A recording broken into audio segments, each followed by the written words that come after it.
প্রিয় ভাইরা, যেহেতু রমজান মাস, সঙ্গত কারণে জাকাতের একটা বিষয় রমজান মাসে চলে আসে। কি বলেন? রমজান মাসে জাকাতের একটা বিষয় আমাদের ভিতরে চলে আসে। ইসলামের ভিতরে যে 5টি রোকন রয়েছে, 5টি বেনা রয়েছে, ভিত্তি রয়েছে, এর ভিতরে অন্যতম একটি ভিত্তির নাম হচ্ছে, কথা বলেন না, জাকাত।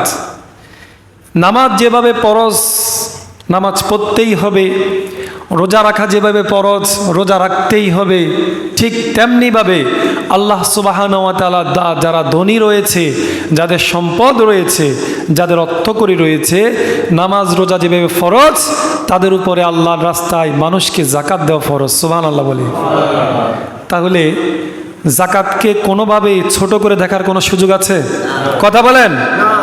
জাকাতকে ছোট করে দেখার কোনো সুযোগ আছে?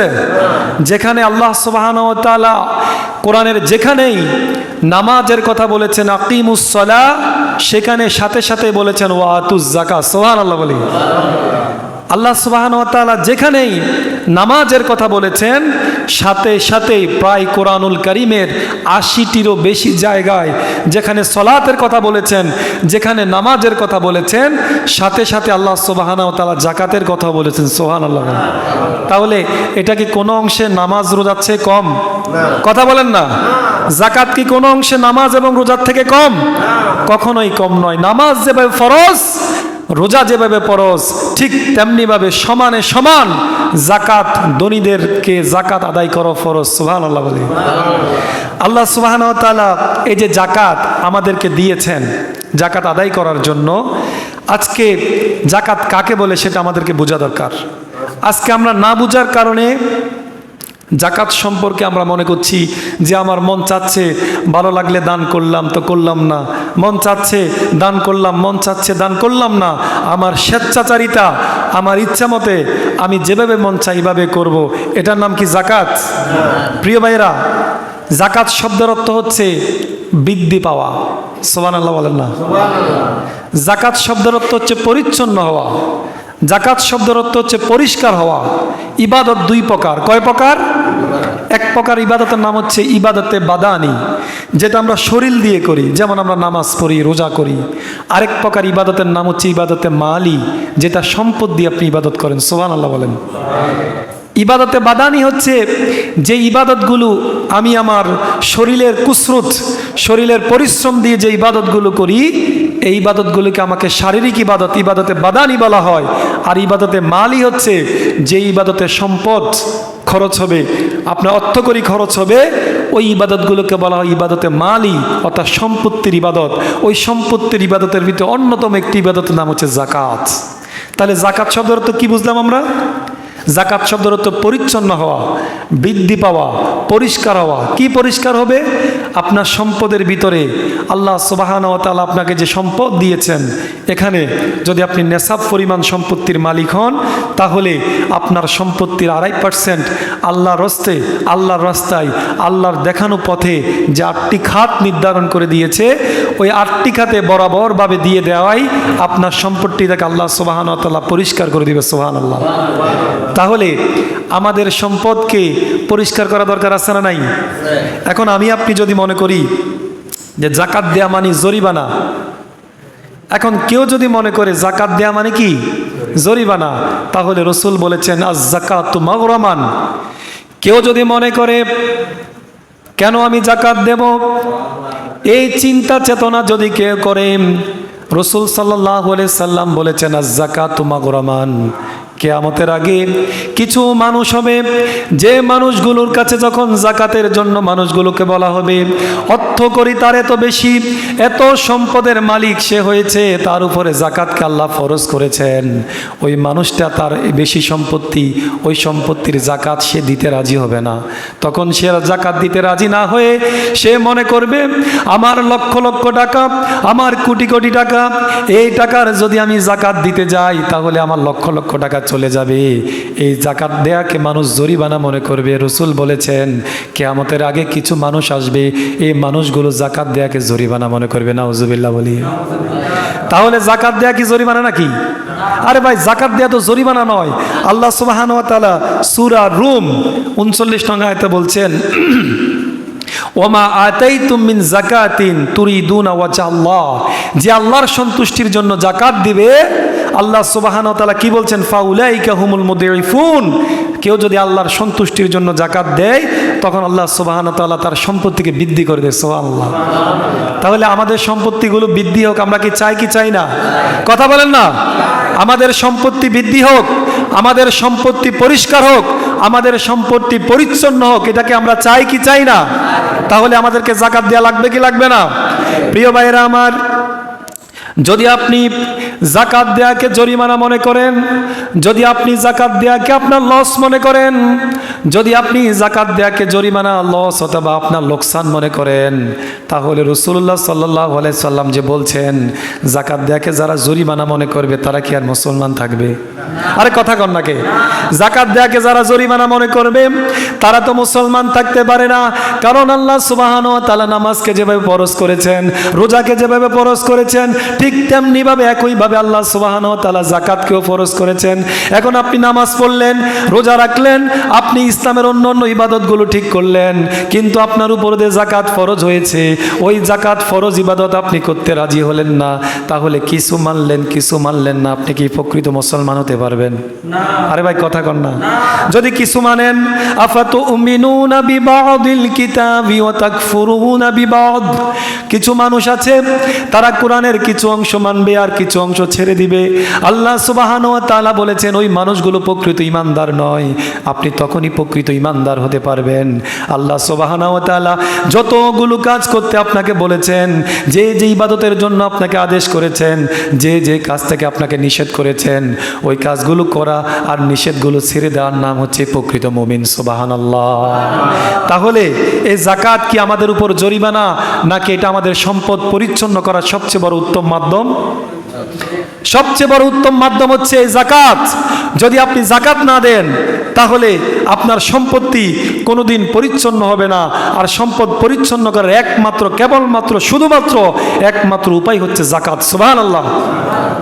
প্রিয় ভাইরা আমার, যারা যাকাত ব্যবস্থা প্রতিষ্ঠা করবে, আল্লাহ সুবহানাহু ওয়া তাআলা ইসলামী ভূখণ্ডের ভিতরে যারা ইসলাম দিয়ে জীবন পরিচালনা করবে, দেশ পরিচালনা করবে, সূরা হজ্জের 41 নং আয়াতে আল্লাহ সুবহানাহু ওয়া তাআলা বলছেন, আল্লাযীনা ইম্মাক্কান্নাহুম ফিল আরদি ইয়াকামুস সালাত ওয়া আতাউয যাকাত ওয়া আমারু বিল মা'রুফি ওয়া নাহাউ আনিল মুনকার ওয়ালিল্লাহি আকিবাতুল উমুর।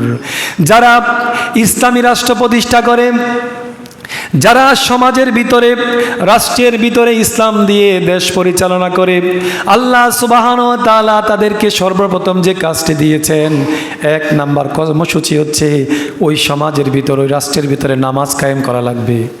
দ্বিতীয় যে শর্তটি দিয়েছেন ওয়াতাউয যাকাত, দ্বিতীয় শর্তটি হচ্ছে ওই রাষ্ট্রের ভিতরে নামাজের পরবর্তীতে আল্লাহ সুবহানাহু ওয়া তাআলা বলছেন যাকাতের বিধান কায়েম করতে হবে, যাকাত প্রতিষ্ঠা করতে হবে। যেভাবে নামাজ প্রতিষ্ঠা, ঠিক তারই সাথে সাথে আল্লাহ সুবহানাহু ওয়া তাআলা যাকাতকেও প্রতিষ্ঠা করতে বলেছেন। সুবহানাল্লাহ।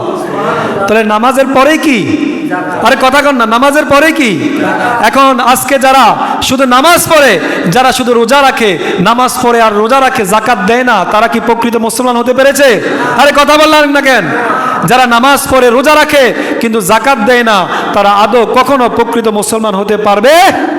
প্রিয় ভাইরা আমার, 3 নম্বর কর্মসূচি হচ্ছে ওই ইসলামী রাষ্ট্রের ভিতরে ওয়া আমারু বিল মা'রুফ, তারা সৎ কাজের আদেশ দিবে, ও নাহু আনিল মুনকার, এবং অসৎ কাজ থেকে মানুষকে নিষেধ করবে। মানুষগুলোকে অসৎ কাজ থেকে বিরত থাকার জন্য মানুষগুলোকে আদেশ দিবে। তাহলে ইসলামী রাষ্ট্রের কর্মসূচি কয়টা?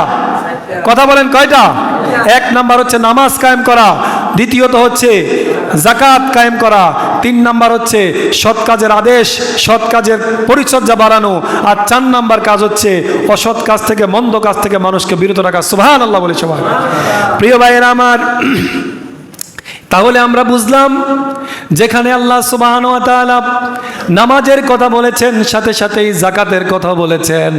এখন আজকের সমাজে আপনি নামাজি খুঁজে পাবেন, রোজাদার খুঁজে পাবেন, কিন্তু যাকাত দেওয়ার লোক আপনি মুষ্টিময় খুঁজে পাবেন না বললেই চলে।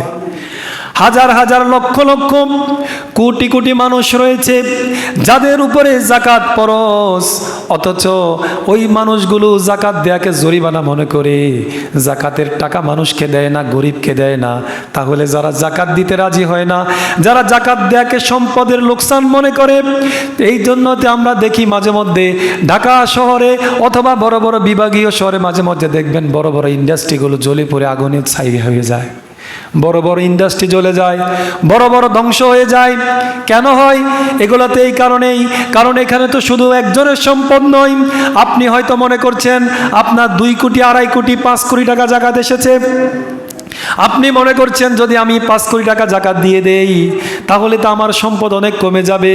আমি তো ইচ্ছা করলে 5 কোটি টাকার নতুন একটা প্রজেক্ট তৈরি করতে পারি। আমি তো ইচ্ছা করলে ওই 5 কোটি টাকা দিয়ে নতুন একটা ব্যবসা তৈরি করতে পারি। কেন আমি গরিবদেরকে এত যাকাত দেব? এজন্য তারা যাকাত না দেওয়ার কারণে, আল্লাহর অবাধ্যতা হওয়ার কারণে, আল্লাহর বিরোধিতা করার কারণে এক সময় দেখা যায় বাংলাদেশে এখানে আগুন সেখানে আগুন, আছে না নাই? আরে আছে না নাই? আরে আপনারা তো মনে করেন আগুন লাগছে, আহ কত কষ্ট লাগে। আরে ভাই, এখানে আগুন লাগার কারণটা কি? আপনাদেরকে পেছনে টাকাতে হবে। লক্ষ লক্ষ কোটি কোটি টাকা যাকাত আসছে, ওই ইন্ডাস্ট্রির মালিক, ওই সম্পদওয়ালা মানুষ যাকাত দিতে রাজি হয় না। ওই মানুষগুলো আল্লাহর বিরোধিতা আচরণ করতে করতে এমন অবস্থা হয়ে গেছে, এক পর্যায়ে আল্লাহ আগুন দিয়ে ধ্বংস করে, শুধু 1 টাকা নয়, তার কোটি কোটি টাকা নয়, তার ইন্ডাস্ট্রি পর্যন্ত ধ্বংস করে দেয়। কথা বলেন ঠিক কিনা? এজন্য এই যাকাত ব্যবস্থা এত মারাত্মক একটা বিষয়। যদি আপনি যাকাত না দেন তাহলে আপনার সম্পদ অপবিত্র হয়ে যায়। খাবিসা বিত-তাইয়্যিব, এখানে ভালো এবং মন্দ একসাথে হয়ে এই অর্থটা আর আপনার সহি থাকে না, ভালো থাকে না।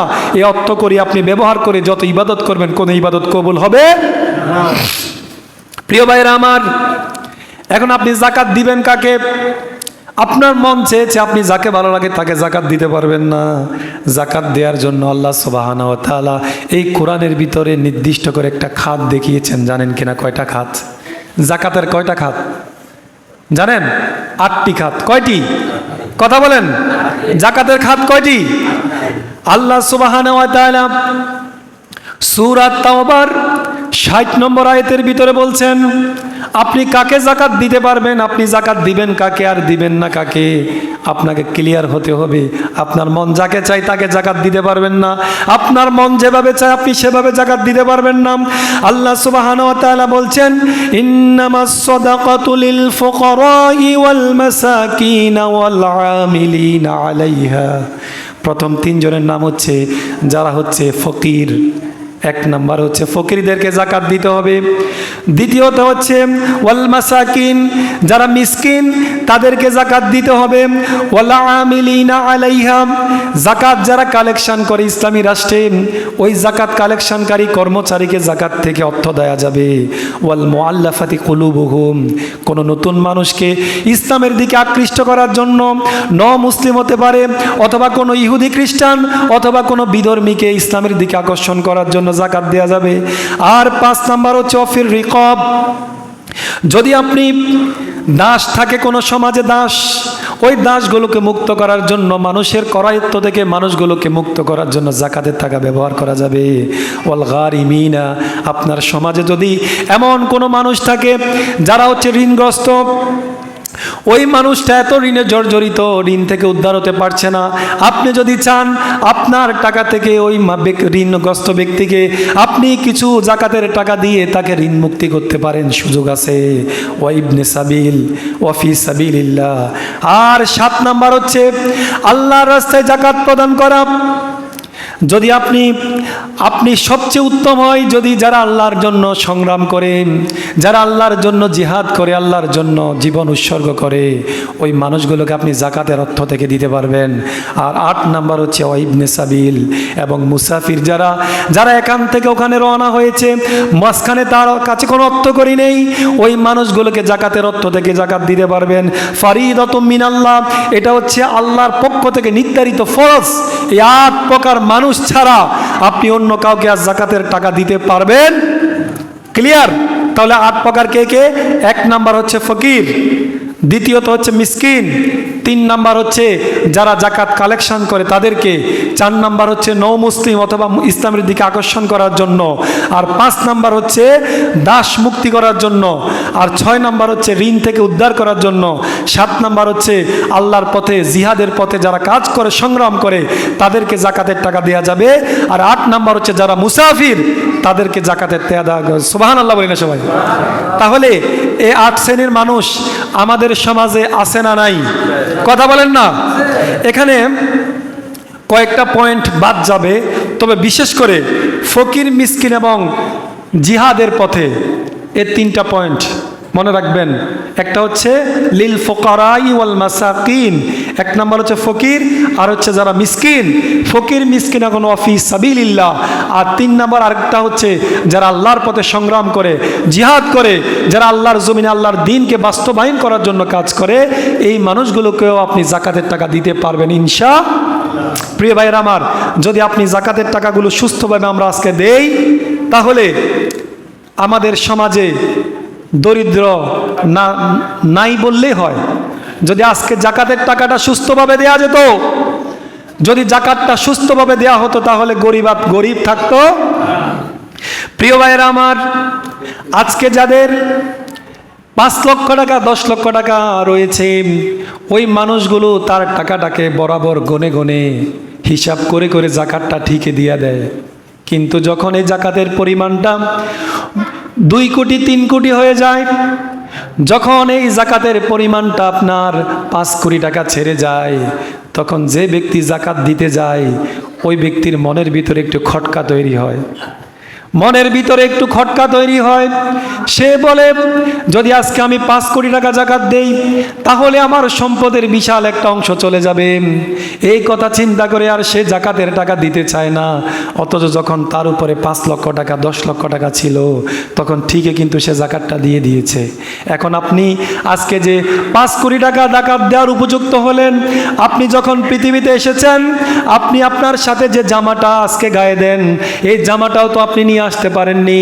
আপনি তো খালি গায়ে খালি হাতে, আপনি কোনো অর্থকড়ি ছাড়া আপনি এসেছেন, 1 টাকা সাথে নিয়ে আসতে পারেননি।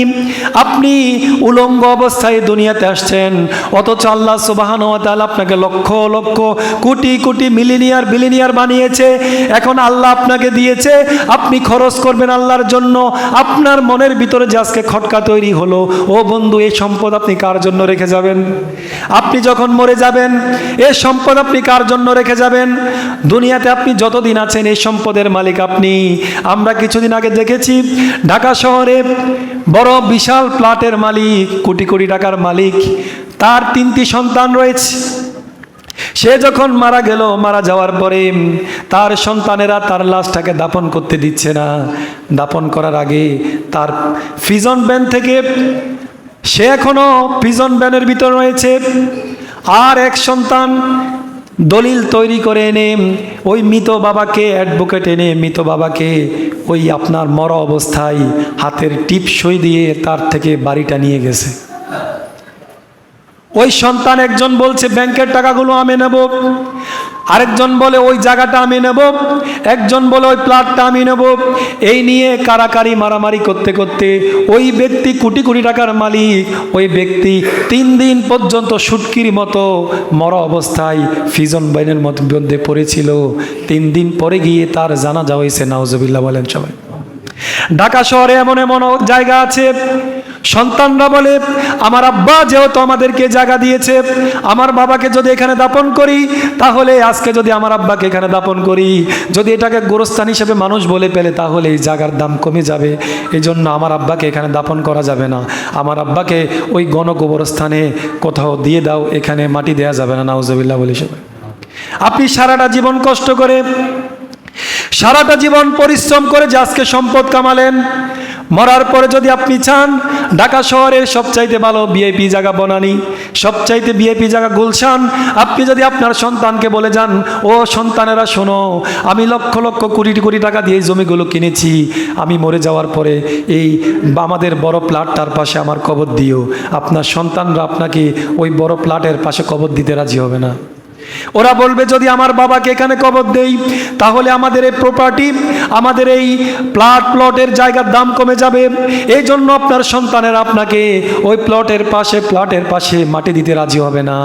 এজন্য বলছি প্রিয় ভাইয়েরা, আপনারা যারা জাকাত দিতে রাজি হন না, এই সম্পদ আল্লাহ আপনাকে দিয়েছে, এই সম্পদ একদিন রেখে চলে যাবেন। আপনি আজকে যে সম্পদগুলো জাকাত দিচ্ছেন, যেগুলো দান করছেন, এগুলোই আপনার সেভিংস অ্যাকাউন্ট। আপনি মরে যাওয়ার পরে আপনার দুনিয়ার ব্যাংক ব্যালেন্সের অ্যাকাউন্ট একটাও আপনার সাথে যাবে না, একটাও যাবে না। আপনি খালি হাতে এসছেন, বিনা কাপড়ে এসছেন, ওই খালি হাতেই আল্লাহ সুবহানাহু ওয়া তাআলা আপনাকে আবার কবরে ঢুকাবে। নাউজুবিল্লাহ বলিস। একটু নিজের বিবেককে প্রশ্ন করুন। এখন যে কথাটা বলছিলাম, আজকে বাংলাদেশে 5 লক্ষ টাকা 10 লক্ষ টাকা জাকাত আসতে দিয়ে দিচ্ছে, কিন্তু যখন এই পরিমাণটা 5 কোটি টাকা 10 কোটি টাকা যায়, ওই সময় আর জাকাতের টাকা দিতে রাজি হয় না। তখন ওই প্রপার্টি, ওই বড় ইন্ডাস্ট্রির মালিক ম্যানেজারকে ডাক দিয়ে বলে, ম্যানেজার শোনো, আমার এলাকা, ধরো আমার এলাকা বরিশাল হতে পারে, আমার এলাকা ওই কুড়িগ্রাম হতে পারে, ওই চট্টগ্রাম হতে পারে, যেখানে হোক না কেন, জাকাতের জন্য এত টাকা দেয়া যাবে না। 3 গাড়ি 3 ট্রাক শাড়ি, 2 ট্রাক কাপড়, শাড়ি কাপড় এবং লুঙ্গি নিয়ে যাও। ওইগুলা এলাকায় মাইকিং করে অ্যানাউন্স করে বলে দাও, অমুক কোম্পানির মালিক আজকে জাকাত দিবে, জাকাতের কাপড় নিয়ে যাও। অথচ এই লোকটার উপরে 5 কোটি 10 কোটি টাকা জাকাত আসছে, ওই 10 লাখ টাকার কাপড় দিলে কি 10 কোটি টাকার জাকাত আদায় হবে? আরে কথা কন না।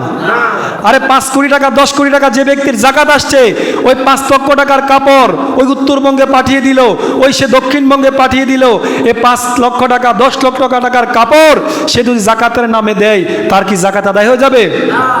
প্রিয় ভাইয়েরা আমার, জাকাতের কাপড় এই কথাটার সাথে ইসলামের কোনো সম্পর্ক নাই। আপনি জাকাতের কাপড়, এই কথা আপনাকে কে বলেছে? এই অনুমতি আপনাকে কে দিয়েছে? জাকাতের কোনো কাপড় নাই, বরং জাকাতের অর্থ টাকা রয়েছে। জাকাতের লিকুইড মানি আপনি গরিবকে দিতে হবে। গরিবের কি প্রয়োজন, গরিবের কি লাগবে, সে তো গরিব ভালো জানে। আপনি গরিবকে ওই জাকাতের টাকা থেকে কাপড় কিনে দিচ্ছেন, আমিও কাপড় কিনে দিচ্ছি, আরো 5 জনে কাপড় কিনে দিচ্ছে, অথচ ওই লোকটার ঘরে ওষুধ নাই, ওষুধ খেতে পাচ্ছে না। এখন সবাই যদি এভাবে কাপড় কিনে দেয়, তাহলে ওষুধের টাকা দিবে কে? ওই লোকটার ঘরে খাবার নাই, সবাই যদি দামি দামি কাপড় ওই লোকটা জাকাতের কাপড় হিসাবে দিয়ে দেয়, তাহলে ওই লোকটা খাবে কি? এজন্য প্রিয় ভাইরা আমার, যাদের উপর জাকাত এসেছে, যাদের জাকাত ফরজ হয়েছে, যদি তারা জাকাত না দেয়, তাহলে কাপড় দিয়ে সামান্য কিছু টাকার জাকাত দিলে, এই টাকার জাকাত দিয়ে কখনো আপনার জাকাত আদায় হবে? প্রিয় ভাইরা আমার, এই জাকাত বড় ধরনের একটা সম্ভাবনা কাজ করে বাংলাদেশে। বাংলাদেশ রাজস্ব বোর্ডের সাবেক চেয়ারম্যান, তার নাম হচ্ছে আব্দুল মজিদ। উনি বলেছিলেন, যদি সুস্থভাবে বাংলাদেশে জাকাত কালেকশন করা হতো, তাহলে 1 বছরে সুস্থভাবে যদি জাকাত কালেকশন করতো, তাহলে 30,000 কোটি টাকা জাকাত উঠতো। সুবহানাল্লাহ। আর একটু জোরে বলেন না সুবহানাল্লাহ। আপনারা কি জানেন আমাদের যে পদ্মা সেতু হয়েছে, পদ্মা সেতুর ব্যয় কত টাকা? এই পদ্মা সেতুর ব্যয় 30,000 কোটি টাকা। তাহলে এক সিজনে যদি বাংলাদেশের জাকাতের টাকা কালেকশন হয়, তাহলে কত টাকা উঠবে? 30,000 কোটি টাকা। যদি 30,000 কোটি টাকা আপনি গরিবদেরকে 15 লাখ মানুষকে যদি আপনি টার্গেট করে যদি 1 বছর জাকাতের টাকা থেকে, ওই 30,000 কোটি টাকা থেকে যদি জাকাতের টাকা দেন, প্রায় 2 লক্ষ টাকা করে দিতে পারবেন। যদি আপনি 15 লক্ষ মানুষকে যদি এই আপনার 30,000 কোটি টাকা থেকে 2 লক্ষ টাকা করে জাকাত দেন, আগামী বছর কি এই লোকগুলো আর জাকাত খাওয়া লাগবে? আরে কথা কন না। এখন আব্দুল মজিদ বলেছে, রাজস্ব বোর্ডের সাবেক চেয়ারম্যান, তিনি বলছে শুধুমাত্র যদি 15 বছর সুস্থভাবে বাংলাদেশে জাকাত কালেকশন করে, তাহলে 15 বছর পরে বাংলাদেশে একটা মানুষও বাকি থাকবে না আর জাকাত খাওয়ার। সুবহানাল্লাহ। একটা মানুষ আর জাকাতের টাকা নিতে পারবে এরকম মানুষ আর একজনও থাকবে না। সুবহানাল্লাহ বলি। তাহলে সম্ভাবনা আছে না নাই বাংলাদেশে? ওমর রাদিয়াল্লাহু তাআলা আনহুর খবর সবাই জানি। অদ্য পৃথিবীর শাসক ওমর রাদিয়াল্লাহু তাআলা আনহু যখন ওই মদিনার রাষ্ট্র ছিলেন, তিনি যখন মদিনা প্রতিষ্ঠা রাষ্ট্রে যখন ইসলাম কায়েম ছিল, ইসলামী রাষ্ট্রের বিধিবিধানের আলোকে যখন ইসলাম প্রতিষ্ঠা ছিল, ওই ওমর রাদিয়াল্লাহু তাআলা আনহুর যুগে যখন জাকাত কালেকশন করা হতো, জাকাতের কর্মচারীরা জাকাতের সম্পদ হাতে নিয়ে মাইলকে মাইল পথ হাঁটতো। হাঁটার পরে মানুষকে জিজ্ঞাসা করতো কার জাকাত লাগবে, মানুষের দরজার সামনে গিয়ে গিয়ে জিজ্ঞাসা করতো কার জাকাত লাগবে। যার কাছে যেত সে বলতো আমিও তো জাকাত দেওয়ার উপযুক্ত, কাকে জাকাত দিব আমিও তো খুঁজে পাচ্ছি না। কেউ জাকাত খাওয়ার লোক ছিল না। সুবহানাল্লাহ বলি সবাই। এখন এই বাংলাদেশেও যদি সুস্থভাবে আমাদের এই জাকাতগুলো আজকে কালেকশন করা হতো, তাহলে আমাদের এই দেশেও জাকাত খাওয়ার মতো কোনো লোক থাকতো না। সুবহানাল্লাহ বলি না সবাই। এখন দুঃখের বিষয় হচ্ছে যারা জাকাত দেওয়ার উপযোগী তারা তো ভাই জাকাতের কাপড় কিনা দেয়, তারা তো জাকাতের টাকা 5 কোটি টাকা 10 কোটি টাকা জাকাত আসলে ওই টাকা দেওয়ার ভয়ে 5 লক্ষ টাকার কাপড় কিনে টাকে টাকে জাকাতের কাপড় দেয়। ওরা তো আর টাকা দেয় না। যদি আজকে টাকা দিত, আল্লাহর কসম করে বলি এই বাংলাদেশে জাকাত খাওয়ার মতো লোক 15 বছর পরে আর খুঁজে পেত না। সুবহানাল্লাহ বলি সবাই। এখন আমাদের শুধুমাত্র বাংলাদেশ সরকার যদি এই জাকাত ব্যবস্থাকে বাংলাদেশে কায়েম করত, প্রতিষ্ঠা করত, শুধু জাকাত ব্যবস্থা প্রতিষ্ঠা করার পরে এই বাংলাদেশের দরিদ্র বলতে থাকতো না। প্রিয় ভাইয়েরা, আপনারা খেয়াল করুন, এই আজকে জাকাত ভিত্তিক অর্থ ব্যবস্থা না থাকার কারণে সমাজে আমাদের সুদ ভিত্তিক অর্থ ব্যবস্থা প্রতিষ্ঠা হয়েছে। কথা বলেন ঠিক কিনা? কথা বলেন না ঠিক কিনা? আজকে যদি জাকাত ভিত্তিক অর্থ ব্যবস্থা চালু থাকতো, তাহলে প্রতি বছর গরিবরা নির্দিষ্ট হারে একটা জাকাতের টাকা পেয়ে যেত। ওরা আর ওই ছোট ছোট এনজিও থেকে 25%, 20% সুদে আপনার কোনো এনজিও থেকে লোন নেওয়া লাগতো না। আজকে আমাদের জাকাত আমরা ঠিক করে না দেওয়ার কারণে এই এনজিওগুলো আমাদের গরিব দুঃখী মানুষগুলোকে এই 15,000 টাকা যদি তাদেরকে ঋণ দেয়, 3,000 টাকা কেটে নেয়। এভাবে তাদেরকে সুদ ভিত্তিক অর্থ ব্যবস্থার ভিতরে এমনভাবে ওতপ্রোতভাবে জড়িত করেছে, একটা লোন শেষ করতে করতে আরেকটা লোন নেওয়ার সময় হয়ে যায়। এভাবে লোন নিতে নিতে নিতে নিতে কিছু লোন রেখে সে অত কবরেও চলে যায়। কথা বলেন ঠিক কিনা? আজকে যদি ওই আমাদের জাকাত ভিত্তিক অর্থ ব্যবস্থা থাকতো, আমাদের এই সমাজে জাকাত নেয়ার মতো লোক থাকতো না, জাকাত খাওয়ার মতো লোক থাকতো না। আজকে আমাদেরকে শপথ করতে হবে, যাদের জাকাতের দেয়া পরশ, যাদেরকে জাকাত দেয়া উপযুক্ত, আপনারা যেহেতু বাংলাদেশে সিস্টেমিক্যালি জাকাতের সিস্টেমটা ওভাবে আপনার প্রতিষ্ঠানে, এজন্য আপনি পার্সোনাল আপনার জাকাত কিন্তু আপনি গনে গনে হিসাব করে দিতে হবে। রাষ্ট্র কায়েম নাই আমি দেব না, এটা কিন্তু চলবে, তাহলে আপনি তো ধরা খেয়ে যাবেন। রাষ্ট্রে জাকাত কায়েম নাই আমিও দেব না, তাহলে আমার কবর কি রাষ্ট্রে যাব না রাষ্ট্রের কবর আমি যাব? কথা কন না? কারো কবরে কেউ যাবে নাকি? আপনার কবরে আপনি যেতে হবে। প্রিয় ভাইয়েরা আমার, যদি আপনার জাকাত দেওয়ার মতো নির্দিষ্ট সম্পদ অর্থ থেকে থাকে, আপনাকে অবশ্যই বছরান্তে 2.5% করে জাকাত আপনাকে দিতেই হবে, দিতেই হবে, দিতেই হবে। যদি না দেন কি হবে দেখেন। আবু হুরায়রা রাদিয়াল্লাহু তাআলা আনহু বলছেন, বুখারী এবং মুসলিমের হাদিস, রাসূলুল্লাহ সাল্লাল্লাহু আলাইহি সাল্লাম বলছেন, মান আতাল্লাহু মালান, যদি কাউকে আল্লাহ সম্পত্তি দান করে, ফালাম ইউআদ্দা যাকাতাহু, যদি ওই লোকটা জাকাত দিতে রাজি না হয়, আল্লাহ কাউকে সম্পদ দিয়েছে কিন্তু ওই সম্পদ পাওয়ার পরে যদি কোনো মানুষ জাকাত দিতে রাজি না হয়, মুসিলা লাহু মালুহু ইয়াউমাল কিয়ামাহ শুজাআন আকরাব। রাসূলুল্লাহ সাল্লাল্লাহু আলাইহি সাল্লাম বলছেন, কারো উপর যদি জাকাত ফরজ হয়, ওই লোকটা যদি জাকাত দিতে রাজি না হয়, তাহলে জাকাতের সম্পদ কাল কিয়ামতের ময়দানে শুজাআন আকরা, নাউজুবিল্লাহ বলি না সবাই, একটা বিষধর সাপ হবে, বড় বড় সাপ হবে, লাহু জাবিবাতানে ইয়াতাওয়াকুহু ইয়াউমাল কিয়ামাহ, কিয়ামতের ময়দানে ওই সাপগুলোর আপনার মাথার ভিতরে দাগ কাটা থাকবে। ওই সাপগুলো কি করবে? সুম্মা ইয়াখুযু বিলহিজমাতাইহি ইয়ানি বিশিদকাইহি, ওই সবগুলো যারা জাকাতের অর্থ যাদের উপর ফরজ ছিল, যারা জাকাত আদায় করেনি, ওই মানুষগুলোর গলার ভিতরে পেঁচিয়ে দেওয়া হবে। ওই জাকাতের সম্পদগুলো ওই মানুষগুলোর মুখের ভিতরে সবল মারতে থাকবে, সবল মেরে মেরে বলবে, সুম্মা ইয়াকুলু আনা মালুক আনা কানজুক। নাউজুবিল্লাহ বলে সবাই। যাদের উপরে জাকাত ফরজ করা হয়েছে ওই লোকগুলো যদি জাকাত দিতে রাজি না হয়, তাহলে রসুল বলছেন কিয়ামতের ময়দানে আল্লাহ সুবহানাহু ওয়া তাআলা ওই জাকাতের সম্পদগুলোকে বড় বড় সাপ বানাবেন।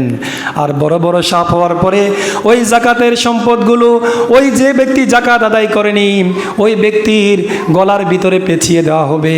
আর এই জাকাতের সম্পদগুলো তার মুখের ভিতরে সবল মেরে বলবে, আনা মালুক আনা কানজুক, ও ব্যক্তি শোনো, দুনিয়াতে আমি তোমার ওই মাল, ওই সম্পত্তি, যে সম্পত্তিগুলো তুমি ব্যাংকে ব্যালেন্স করে রেখেছিলা, যে সম্পদগুলো তুমি ওই আলমারির ভিতরে রেখেছিলা, যে সম্পদগুলো তুমি ঘরের ভিতরে রেখেছিলা, জাকাত আদায় করনি, জাকাত আদায় না করার কারণে আল্লাহ সুবহানাহু ওয়া তাআলা এই সম্পদগুলোকে আজকে বড় বড় সাপ বানিয়েছে। সাপ বানানোর পরে যারা জাকাত আদায় করেনি তাদের মুখের ভিতরে সবল মেরে মেরে বলছে, আমি তোমার সম্পদ, আমি তোমার মাল। নাউজুবিল্লাহ বলি সবাই। তাহলে আপনি যে সম্পদ ওই আপনার আলমারির ভিতরে 8 ভরি 10 ভরি স্বর্ণ তালা মেরে রেখে দিছেন, আপনি যে ওয়ার্ডরোবের ভিতরে 5 লক্ষ টাকা 10 লক্ষ টাকা রেখে দিছেন, আপনার ব্যাংকের অ্যাকাউন্টে যে আজকে 50 লক্ষ টাকা পড়ে রইল, এই টাকাগুলো যে আপনি জাকাত দিচ্ছেন না, এই টাকাগুলো কাল কিয়ামতের ময়দানে বড় বড় বিষধর সাপ হয়ে আপনার গলার ভিতরে পেঁচাবে, পেঁচিয়ে শুধুমাত্র আপনার মুখের ভিতরে সবল করবে, অন্য কোথাও না, শুধু মুখের ভিতরে সবল করে করে বলবে, আমি তোমার দুনিয়াতে পুঞ্জীভূত সেই সম্পদ, আমি তোমার দুনিয়ার সে মাল, যে মালগুলোকে তুমি ভালোবেসে রেখে দিয়েছিলা, আমি তোমার সম্পদ। নাউজুবিল্লাহ বলি সবাই। তাহলে আমাদের উপরে যাদের জাকাত ফরজ, জাকাত দেয়া লাগবে কি লাগবে না? কথা বলেন না কেন? যাদের উপরে জাকাত ফরজ তারা জাকাত দেয়া লাগবে কি লাগবে না? এখন আপনারা যদি জাকাত না দেন তাহলে হাদিস শুনায় দিলাম, বুখারী এবং মুসলিম, খুব কঠিন অবস্থা। এখন এই যে আচরণটা, সাপের সাথে আচরণ, এটা কি নির্দিষ্ট কোনো ব্যক্তির জন্য নাকি আমার জন্য না আপনার জন্য? কার জন্য? তার জন্যই যে জাকাত দেয় না। সেটা হুজুর হতে পারে, সেটা আপনি সাধারণ মানুষ হতে পারেন, সেটা আপনি শিক্ষিত হতে পারেন, সেটা আপনি মূর্খ হতে পারেন। আপনি কে সেটা দেখার বিষয় নয়, আপনার কাছে নির্দিষ্ট সময় নির্দিষ্ট সম্পদ আছে কি না সেটাই দেখার বিষয়। যদি আপনি সম্পদ থাকার পরে জাকাত দিতে আপনি গড়িমসি করেন, তাহলে এই আচরণ আপনার সাথে কাল কিয়ামতের ময়দানে হবে, আপনাকে আমাকে কাউকে ছাড় দেয়া হবে। প্রিয় ভাইয়ের আমার, জাকাত সম্পর্কে আমরা যতটুকু জানলাম, আজকে 18 রমজান নাকি 19 রমজান? 18। আজকে 18 রমজান। এখনও এই রমজান মাসের আরও 11টা 19টা রমজান রয়েছে, সরি আরও 11-12টা রমজান রয়েছে। আপনারা রমজান মাসে জাকাত দিতে হবে বিষয়টা তা নয়। আপনার কাছে সম্পদ যখন আছে তখন থেকে 1 বছর পূর্তে, রমজানে হতে পারে, রমজানের বাইরে হতে পারে, রমজানে জাকাতটা এই জন্য দেওয়া হয়, একটু বেশি সওয়াবের নিয়তে জাকাতটা দেওয়া হয়, কিন্তু রমজানেই দিতে হবে। আমার কাছে যে সম্পদ আছে এই সম্পদের বয়স মাত্র 7 মাস, এখন আমি জাকাত দেওয়া বাধ্যতামূলক নয়, আমাকে 12 মাস পড়তে হবে, সেটা রমজানের বাহিরে গেল কোনো সমস্যা নাই। বিষয় হচ্ছে 1 বছর পূর্ণ হতে হবে। প্রিয় ভাইয়েরা আমার, যাদের উপরে আমাদের জাকাত ফরজ হয়েছে, আপনারা যদি না বোঝেন কোন কোন সম্পত্তির উপর জাকাত ফরজ, অল্প সময়ে বলার সুযোগ নেই, আপনারা হুজুরদের কাছ থেকে, যারা বোঝে তাদের কাছ থেকে, অথবা আজকে ইউটিউবে যারা হকপন্থী ওলামায়ে কেরাম রয়েছে তাদের কাছ থেকে আপনারা এই জাকাতের বিষয়গুলো জেনে নেবেন, জেনে আপনাকে অবশ্যই জাকাত আদায় করতে হবে। প্রিয় ভাইয়েরা আমার, এই তো আর একটা রমজান মনে হয় আমরা পাবো, শুক্রবার পাবো হয়তো রমজানের ভিতরে, আগামী শুক্রবারে, এরপর আর পাচ্ছি না, হয়তো বুধবার না হয়তো আগামী বৃহস্পতিবার হয়তো আমাদের ঈদ হয়ে যাবে।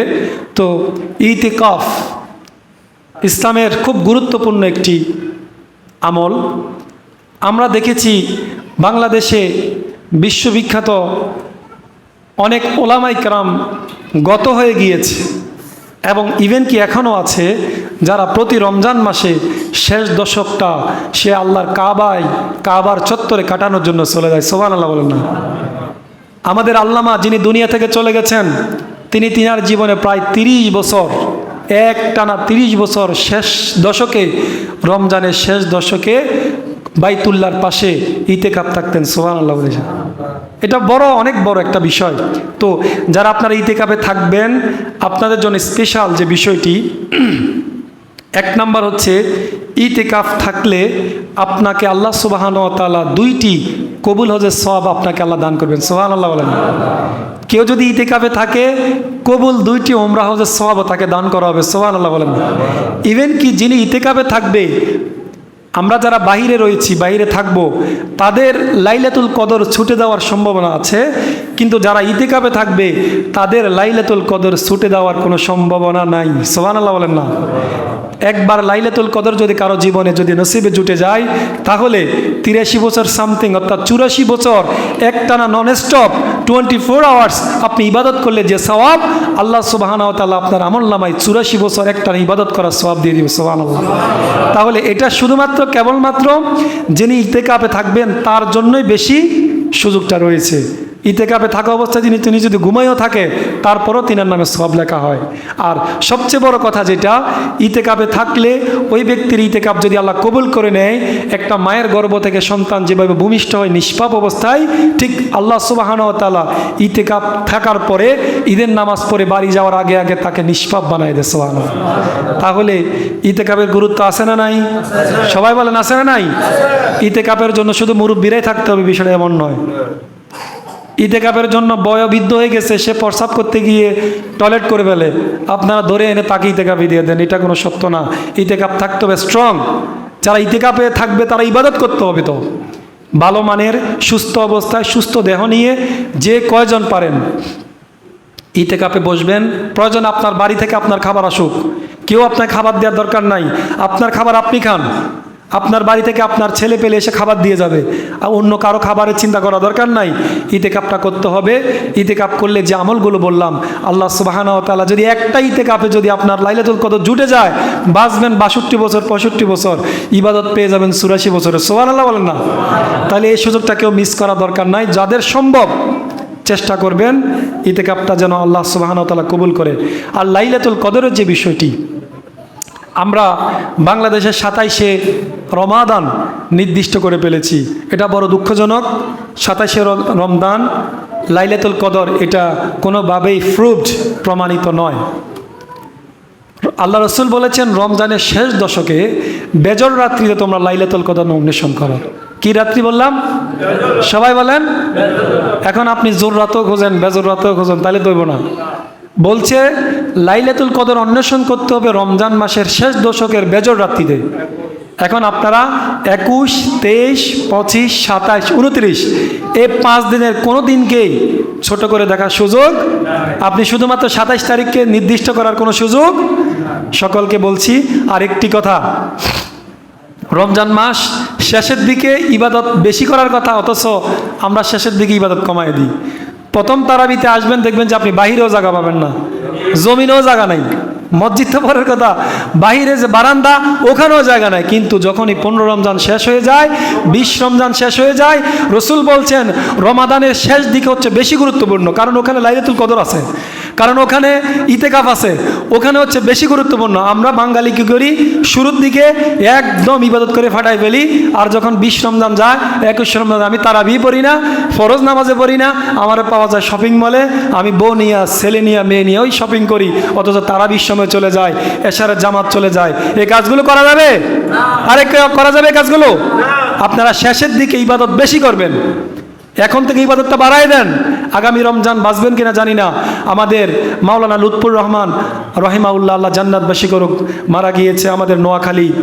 উনি এই তো গত রমজানের আগে ছোট্ট একটা বক্তব্য দিয়েছেন 10 সেকেন্ডের, এটা নেট দুনিয়া ভাইরাল এই বিষয়টা। তিনি বলেছিলেন, আমি আগামী রমজান বাঁচবো কি না আমি জানি না, হয়তো বাঁচবো না। দৃঢ়তার সহিত বলে দিয়েছেন, হয়তো আগামী রমজানে আর দেখা হবে না, এভাবে বলে দিয়েছেন। এখন আপনি যে বাঁচবেন, আমি যে বাঁচবো আগামী রমাদান, কোনো সম্ভাবনা আছে? এই রমাদানের আগে কি, ওই রমাদানের মাঝখানে হাজার হাজার মানুষ কি মারা যায়নি?